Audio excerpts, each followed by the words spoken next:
Hi there everyone, welcome to another exciting edition of Jamaica Magazine. I'm Adrian Atkinson, taking you through the pages in this exciting half-hour journey. Coming up on the pages, our 5 in 2025 year in review, reflecting on the work of the Ministry of Foreign Affairs and Foreign Trade in 2025. Plus, how you can build to avoid damage from disasters. Sit back and relax for all these and more. You won't want to miss any of it.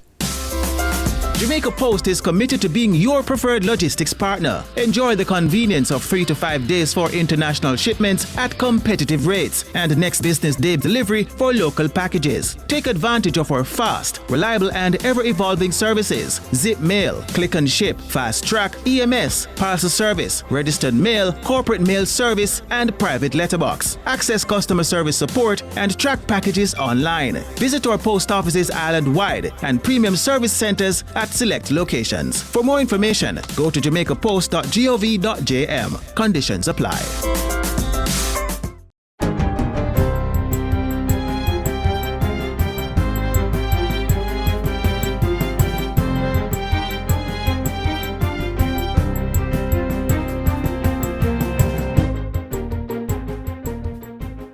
Good day, I'm Twyla Whelan and this is your JS News for Monday, January 26, 2026. The Ministry of Energy, Transport and Telecommunications along with the Jamaica Civil Aviation Authority have signed an agreement with the United Kingdom government to conduct a feasibility study on aviation fuels. The technical assessment will explore Jamaica's capacity to produce, deploy and sell sustainable aviation fuels locally and across the region. The partnership was officially launched last week. Portfolio Minister Darrell Vaz says sustainable aviation fuels, known as SAF, offer a viable path toward reducing emissions in the aviation sector. Sustainable aviation fuels is a natural, environmentally friendly alternative to traditional jet fuel that is heralding our transition to a cleaner, greener, safer, and more prosperous and stable global environment. It can be made with renewable and waste-based materials such as used cooking oil, agricultural byproducts, and other sustainable feedstocks, and can importantly be used in today's aircraft and airport systems without modification. SAF can significantly reduce carbon emissions from flying while maintaining the same safety and performance standards that we have come to expect. Minister Vaz notes that the feasibility study is especially critical given Jamaica's exposure to climate change and extreme weather events. These priorities are not optional. As a small island developing state, Jamaica is at the front line of exposure to climate change realities, an exposure which was laid bare by the devastation wreaked by Hurricane Beryl in 2024 and even more starkly Hurricane Melissa in 2025.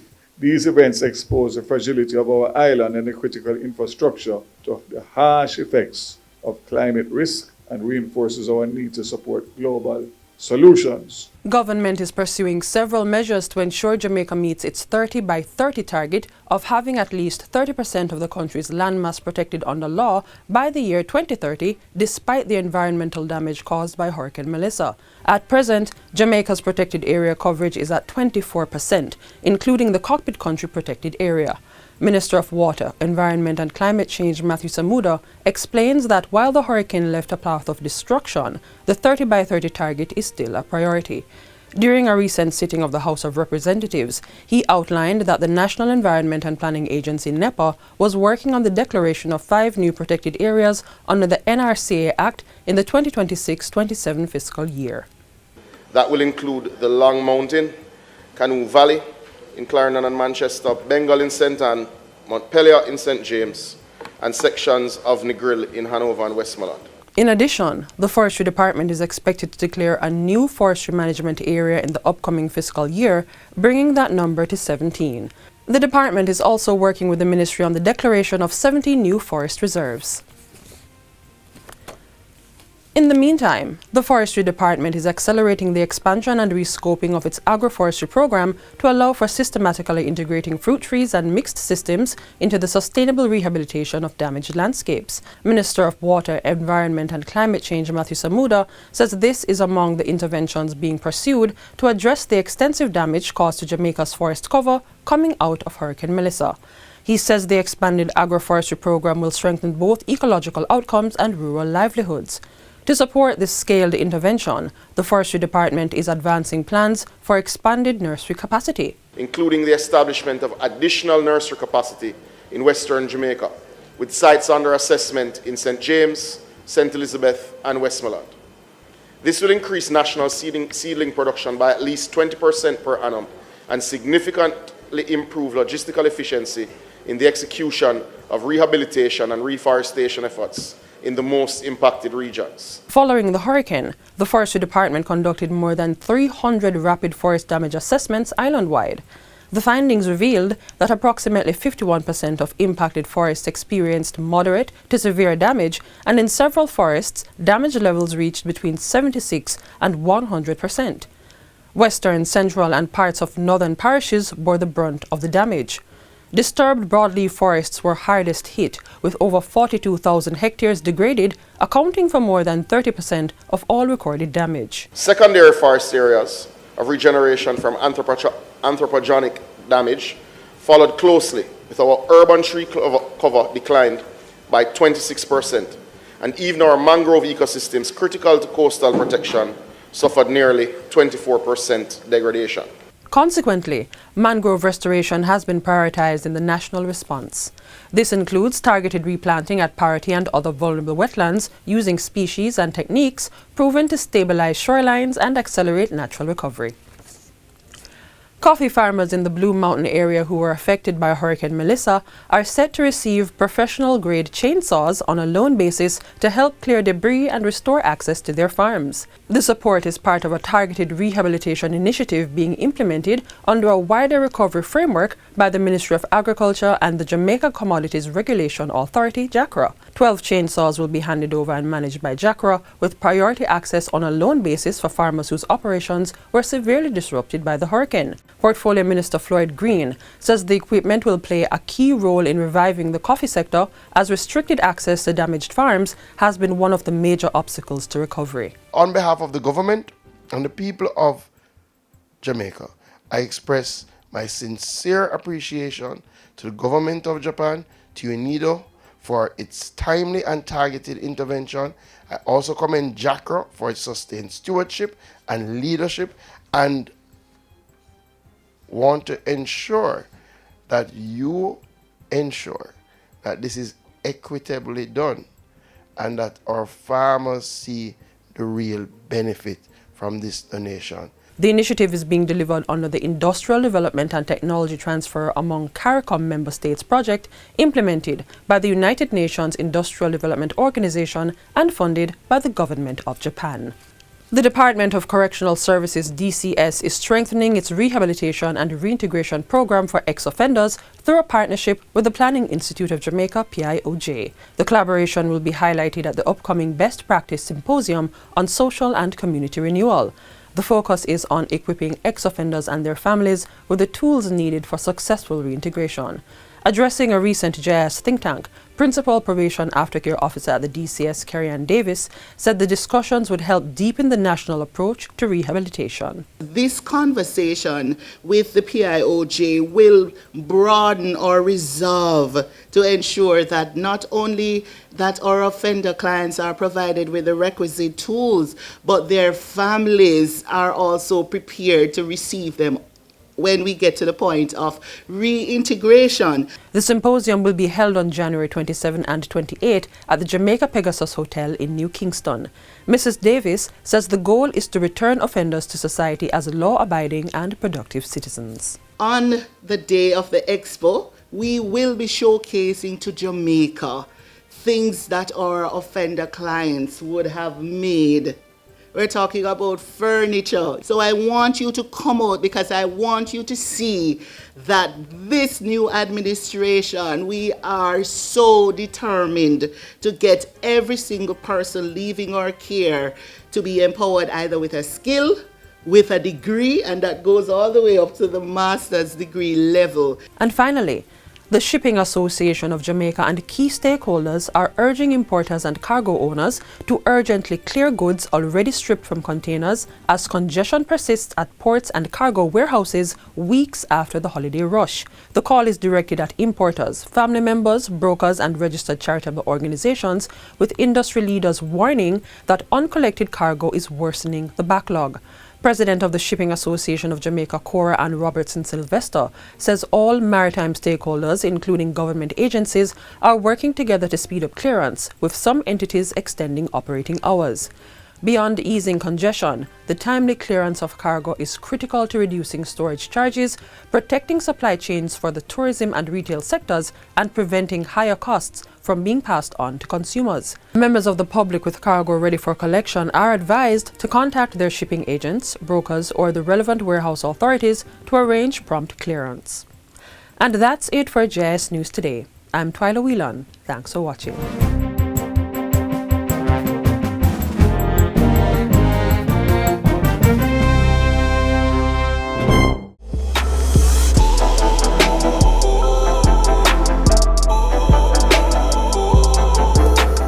In 2025, the Ministry of Foreign Affairs and Foreign Trade made strides in strengthening and reshaping Jamaica's foreign relations amidst global uncertainty, bridging the gaps to better foreign trade relations that support the country's growth. Here are some of the key developments from within the year. 2025 was a year defined by diplomacy in action, a year where Jamaica's voice grew stronger and its partnerships deepened.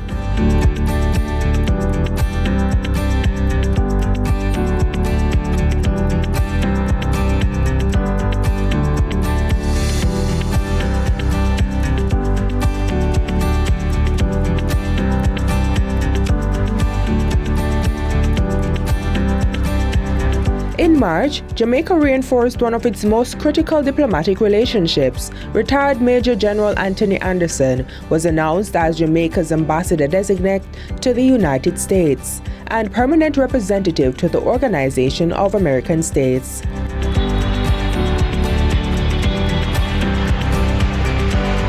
Just weeks later, Jamaica hosted a historic visit.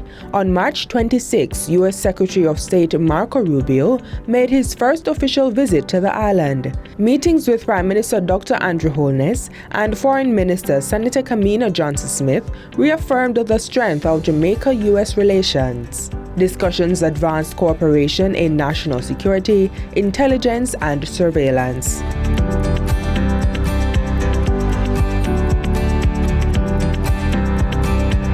Protecting Jamaicans, at home and abroad, remained a priority. Cabinet approved the establishment of a National Technical Working Group on Migrants, chaired by the Planning Institute of Jamaica. This multi-agency team coordinates a range of services for returning Jamaicans, ensuring dignity, safety, and accountability. And this includes their reception, verification, health checks, security vetting, and access to social and legal support. Where necessary, and I say this to citizens who are particularly concerned about those who return with serious criminal antecedents, monitoring and detention measures are in place. They will be applied. Celebrate in song as we rise to heights where we belong. Sound the victory drum for CARICOM. With one voice, heads of governments of CARICOM met at the Montego Bay Convention Center in St. James for the body's 49th meeting.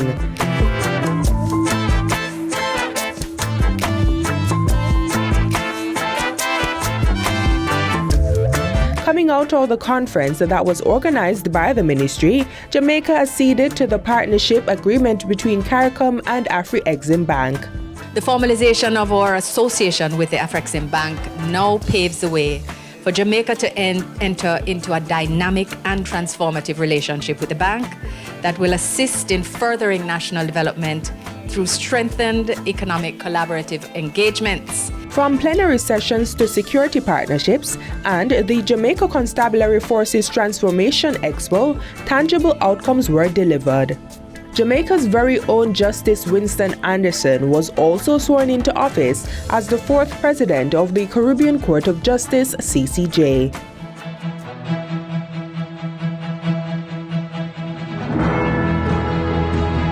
When the storm hit, the world answered.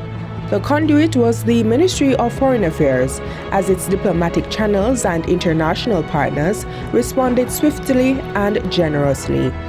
The ministry facilitated support from China,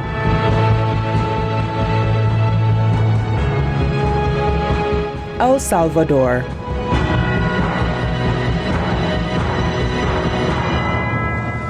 They have come with generators, they have come with inflatable boats for where flooding occurs, they have come with pumps that get water and mud out of places that have been inundated that need to recover from floods. the Netherlands,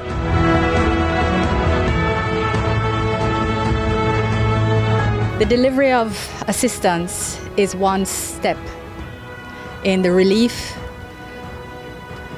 emergency response, relief, recovery, rebuilding. This will be an arduous task. The humanitarian support, which is here to positively impact the lives of families that are affected, also needs logistics, and which is why this particular shipment is so very important. India,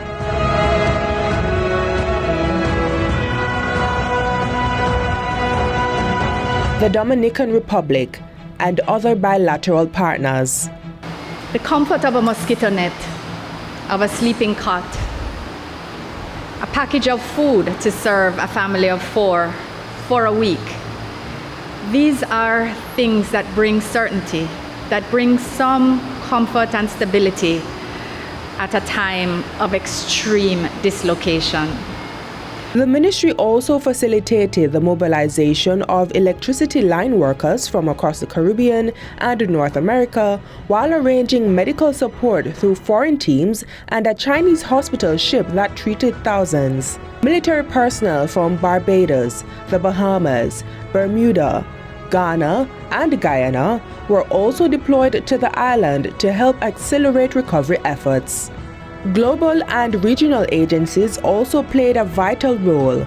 PAHO, UNICEF, the World Food Programme, and SEDIMA, coordinating relief, medical aid, and food support for vulnerable communities. 5 achievements, 1 clear message.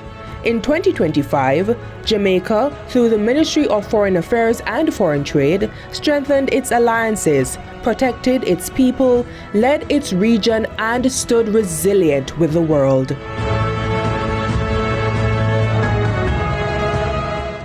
The National Rural School Bus Program is getting smarter.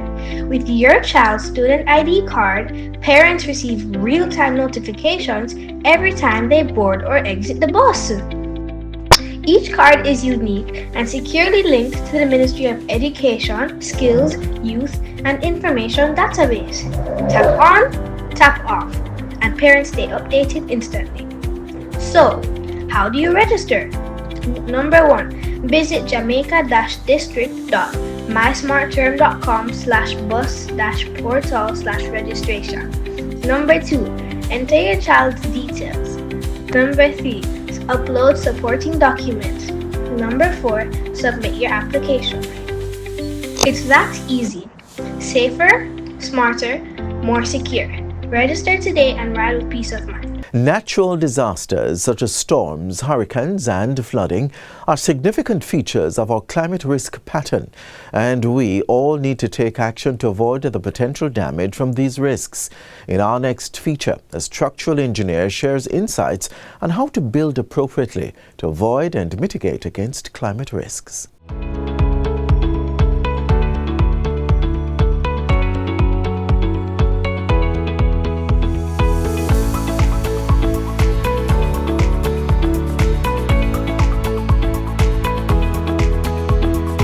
Living on an island where the climate can shift dramatically, from scorching heat to sudden downpours and the occasional natural disasters like hurricanes and earthquakes, and knowing how to design our homes is more crucial than ever. Each site, whether on flat land or mountainous terrain, presents unique challenges that emphasize the importance of tailored, site-specific architectural solutions that cannot be overstated. In a recent discussion with an architect, Conrad Jackson, we delved into the complexities of designing buildings that harmonize with their specific environments. And according to Mr. Jackson, effective design begins with choosing the right materials and adapting to local conditions. Weather is among the conditions to be considered when building. For Jamaica, heavy rainfall is a significant concern at different times of the year.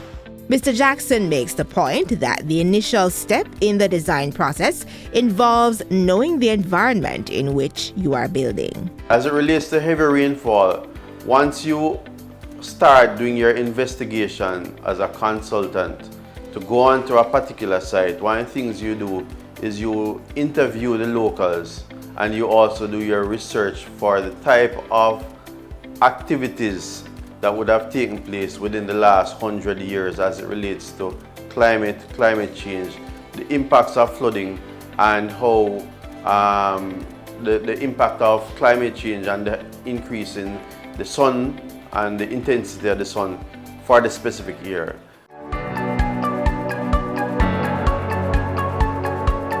To combat rising temperatures, insulation plays a crucial role. It's recommended to insulate wooden walls with materials such as foam or creating air cavities with concrete blocks to significantly reduce heat transfer. In addition, incorporating cross ventilation and shading devices helps to minimize direct heat gain. For homes near the coast, where rising sea levels and salt corrosion pose risks, selecting the right materials is essential. You need to use those particular materials to mitigate against the salt corrosive nature of the environment. So for argument's sake, for a door, you'd probably be using aluminum hinges or brass hinges or brass hardware or nickel type finished stuff that you would not necessarily have to use inland. When it comes to hurricane-prone regions, the choice of roofing is critical. Mr. Jackson describes a roofing solution called a standing seam.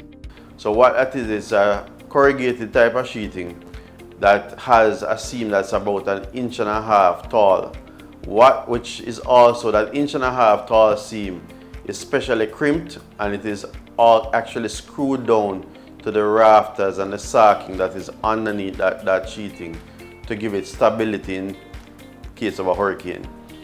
The seam itself is so tall that the amount of water that will capture on a roof between the run from the peak of the roof, the highest point, to the eave of the roof, that the water will not build up and pass the height of that seam.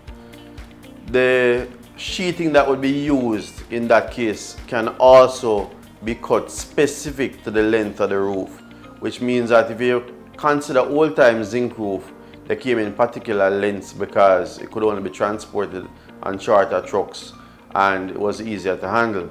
But the roofing material now, which I'm suggesting, which is standing seam, can be cut at the specific length to this roof.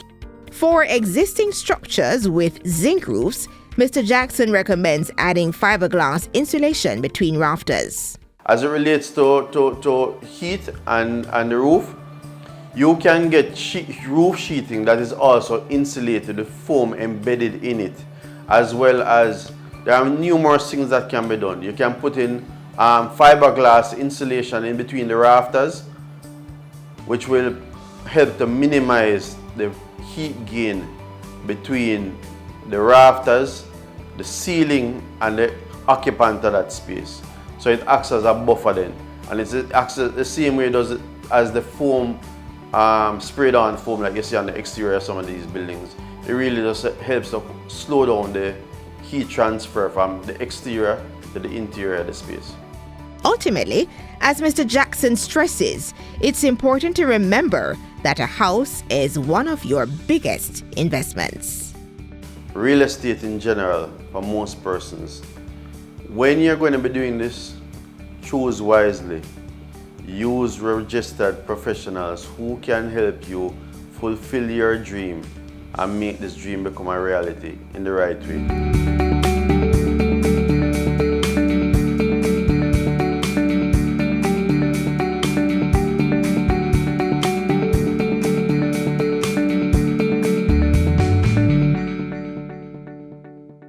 Have you seen any of these signs and are ready to buy land or property?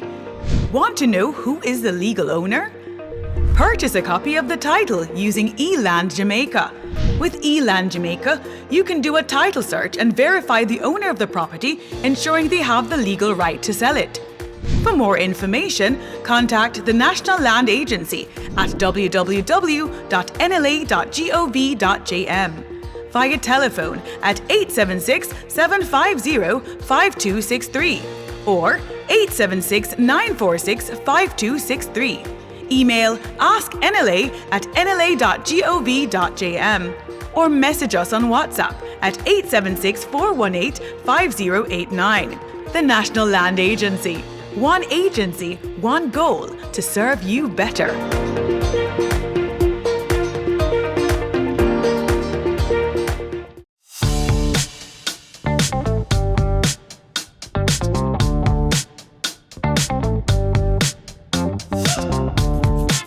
I mostly specialize in lignum party, but as you can see, it's a mixture of the seed and the lignum party. So I'm from the Mighty Gully Youth Project. It's founded by our teacher, Mr. Lancelot Bryan. He died in England a few years back. So what he always do, he always go around and all boys who on the street, homeless boys, and take them and bring them to the shop and teach us. And he always have place, if you're coming from far, you can stay over, and he teach us every little thing, cleanliness, how to cook, and everything. So we grow up in Old Harbour, so it's very close to the Mighty Gully. So from I was a youth, I was always going over there until I get to fall in love with it. And Mr. Bryan taught us how to carve and how to do business. And so what I do is not me alone. I take things that my friends made too. So I got work from my friends, Marlon Francisco and J. Van Johnson. We do the bus and we do tassa, we do abstract pieces, and we also do self-portrait. It's like a dream come true for me because I always want to own a shop to try to do business different, because every time I do business and I go out there, I never feel satisfied with the business because I feel like I'm being underpaid. Now I'm at the Artisan village. I feel much better and I like the environment. It's clean and nice. Our half-hour journey through the pages of Jamaica Magazine ends right here for today. But please, do join us again tomorrow on this same station for more news, features and information you can use. In the meantime, visit our website at jis.gov.jm for this and other offerings. On behalf of the entire production team, I'm Adrian Atkinson. Until next time, walk good and lend a helping hand where you can in this time of need. This has been a production of the Jamaica Information Service, the voice of Jamaica.